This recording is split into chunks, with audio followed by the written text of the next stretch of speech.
बांधकाम कामगारांसाठी एक मोठी घोषणा आहे ती फडणवीस सरकारकडून करण्यात आलेली आहे. तुम्ही शासन निर्णय देखील जारी केलेला आहे. काय माहिती आहे? आपल्याला माहिती आहे की बांधकाम कामगार हा आपल्या समाजातील एक अंतिम घटक आहे आणि या बांधकाम कामगाराला जर दुर्दैवाने एखादा अपघात होतो तर त्याचा तो खऱ्या अर्थानं त्या घरातला कर्ता पुरुष असतो आणि तो गेल्यानंतर त्या घराला आधार दिला पाहिजे. म्हणून आपल्या राज्य सरकारने विशेष करून देवेंद्रजींच्या मार्गदर्शनात आम्ही असा निर्णय केला आहे की पहिले जर नैसर्गिक मृत्यू झाला तर त्याला फार तोडकी मदत होती, तर ही मदत वाढवली पाहिजे. त्यासाठी आम्ही आता हा निर्णय केला आहे की नैसर्गिक मृत्यू झाला बांधकाम कामगाराचा तर त्याला आता 3.5 लाख रुपये, अपघाती मृत्यू जर झाला तर त्याला 6.5 लाख रुपये आणि त्याला अपघातानंतर दिव्यांगत्व आलं तर अशा वेळेस त्याला जवळजवळ 2 लाख रुपये आपण आर्थिक सहाय्य या माध्यमातून करणार आहे. आपण बांधकाम कामगारांसाठी निवृत्ती वेतन योजना सुद्धा आता कार्यान्वित केली आहे, जेणेकरून एका वयोमर्यादेच्या नंतर त्याच्या शरीराची जी कार्यक्षमता आहे ती घटते, पण त्यानंतर त्याला काम मिळत नाही, म्हणून त्याला निवृत्ती वेतन सुद्धा आपण देणार आहे. आणि सोबतच मॅटर्निटी बेनिफिट्समध्ये महिलांना पहिली जी मदत होती ती आता आपण 25,000 रुपयापर्यंत वाढवली आहे आणि यामुळे या बांधकाम कामगारांना खूप मोठा दिलासा आदरणीय देवेंद्रजी, आपले दोन्ही उपमुख्यमंत्री एकनाथजी शिंदे, सुनीत्रा वहिनी यांच्या मार्गदर्शनामध्ये या राज्यातील सर्व बांधकाम कामगारांना आता हा लाभ होणार आहे. सर, पण हा लाभ महाराष्ट्रातले कामगारांना असणार आहे की इतर राज्यातल्या पण असणार? जे कामगार आपल्या बांधकाम कामगार मंडळामध्ये नोंदीत आहे अशा सर्व कामगारांना लाभ होणार आहे.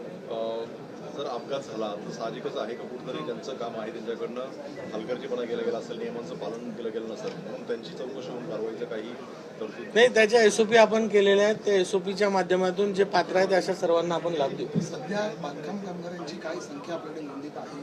तो पहिला प्रश्न. दुसरा प्रश्न म्हणजे अंमलबजावणी करताना नेमकं मोठा प्रश्न होता की नोंदणी करताना जे कंत्राटदाराकडून त्यांना प्रमाणपत्र दिले जात नाही, त्या संदर्भात देखील काय हालचाल केली? नाही, मध्यंतरी आपल्या ह्याच्यात जे नोंदणी करताना ग्रामसेवकाचं पत्र लागायचं आणि बांधकाम म्हणजे ग्रामसेवकांनी ते द्यायला नाही म्हटलं होतं.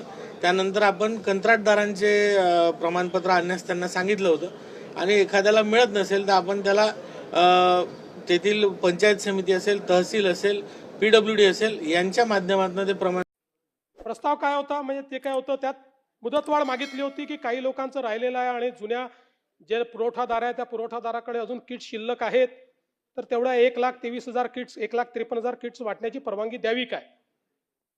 तर प्रस्ताव होता सचिव तथा मुख्य कार्यकारी अधिकारी महाराष्ट्र इमारत व बांधकाम कामगार कल्याणकारी मंडळ मुंबई यांनी उक्त पत्रान्वये 1,53,698 अत्यावश्यक वस्तू संच एसेन्शियल किट व 1,53,498 सुरक्षा सेफ्टी किट वाटपास मुदतवाढ देण्याच्या विनंतीस मान्यता देण्यास हरकत नसावी.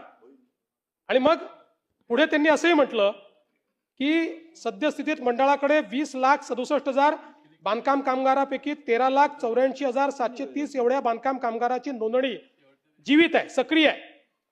आणि नोंदणी केलेल्या जीवित 13,84,770 पैकी 9,27,730 बांधकाम कामगारांना अत्यावश्यक संच व सेफ्टी किट हे वाटप केल्यानंतर उर्वरित 4,57,000 बांधकाम कामगारांना हे संच वाटप करण्याबाबत पुढची काय कारवाई करायची अशा प्रकारचा 2 प्रस्ताव आपल्या पुढे आले. आपण बघितलं असेल, मी गजनी का म्हटलं, आपण म्हणाले मी तर त्यांच्यावर टाकलं, असं नाही आहे. आपण आपल्या अक्षरात लिहिलंय स्वतः. प्रस्ताव मान्य. आणि दुसरं, संदर्भात उर्वरित 4,53,000 बांधकाम कामगारांना सध्याच्याच कंत्राटदारामार्फत त्याच दराने दोन्ही संच पुरवण्यात यावे. आपलं अक्षर आहे. पाहिजे तर आपला आक्षेप असेल तर फॉरेन्सिकला पाठवून देतो.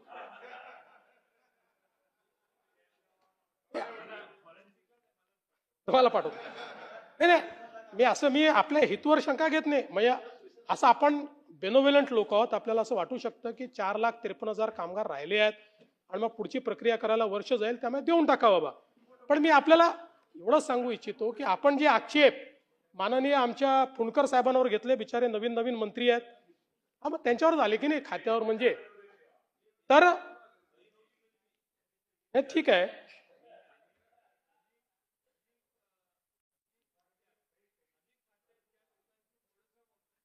हा नाही, अगदी अगदी तेच तेच करायचं आपल्याला. त्यानंतर एवढंच नाही तर मी ही जी तुम्हाला म्हणजे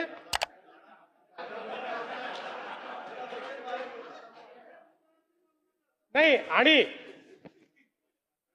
तसं जयंतराव तुम्हाला सल्लागाराची आवश्यकता नाही, पण ऐका ना, पण त्यावेळी तुम्हाला कोणीतरी चुकीचा सल्लागार भेटला होता.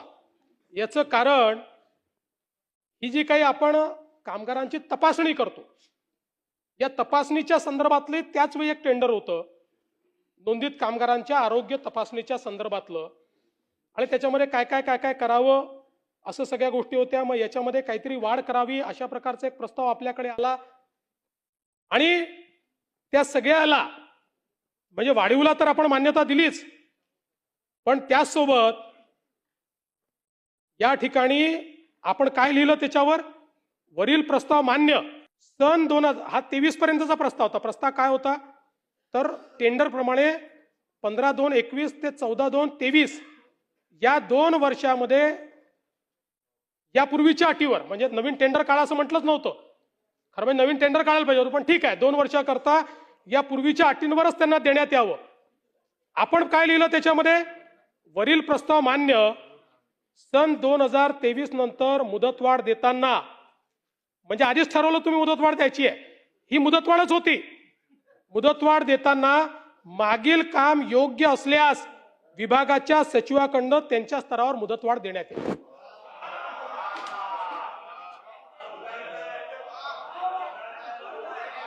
नाही हा नाही जयंतराव, योग्य असल्यास हे कसं देता येईल मला सांगा.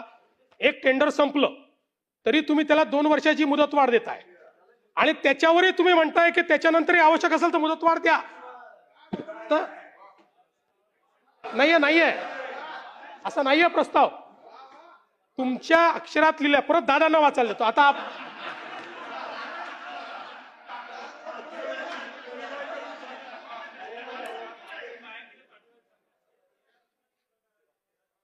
परत मला व्हेरीफाय झालं.